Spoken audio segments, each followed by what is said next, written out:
శత్రువులను ప్రేమించడం క్రైస్తవ జీవితపు శిఖరం. ప్రియమైన సోదర సోదరీమణులారా, ఈరోజు మొదటి పఠనంలో రాజు ఆహాబు చేసిన పాపాన్ని ప్రవక్త ఏలియా ధైర్యంగా ఎదిరిస్తాడు.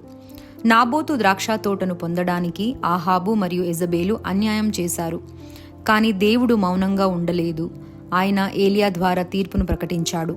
అయితే ఆశ్చర్యకరమైన విషయం ఏమిటంటే, ఆహాబు తన తప్పును గ్రహించి వినయంతో పశ్చాత్తాపపడినప్పుడు దేవుడు అతనిపై చూపవలసిన శిక్షను వెంటనే అమలు చేయలేదు.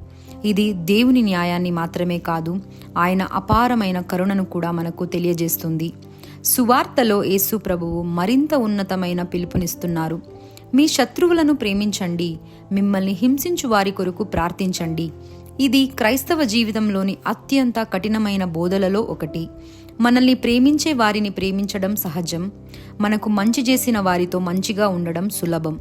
కానీ మనల్ని బాధించిన వారిని ప్రేమించడం, మన గురించి చెడుగా మాట్లాడిన వారి కోసం ప్రార్థించడం, మనల్ని గాయపరిచిన వారిని క్షమించడం, ఇదే యేసు మార్గం.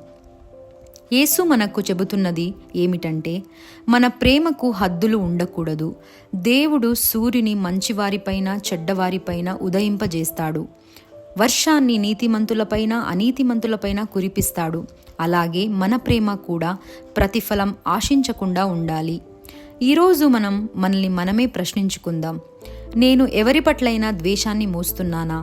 నన్ను బాధించిన వారిని క్షమించడానికి సిద్ధంగా ఉన్నానా? నా కోసం మాత్రమే కాకుండా నన్ను వ్యతిరేకించే వారి కోసం కూడా ప్రార్థిస్తున్నానా? ఆహాబు కథ మనకు పశ్చాత్తాపం యొక్క శక్తిని నేర్పిస్తుంది. యేసు బోధ మనకు ప్రేమ యొక్క పరిపూర్ణతను నేర్పిస్తుంది.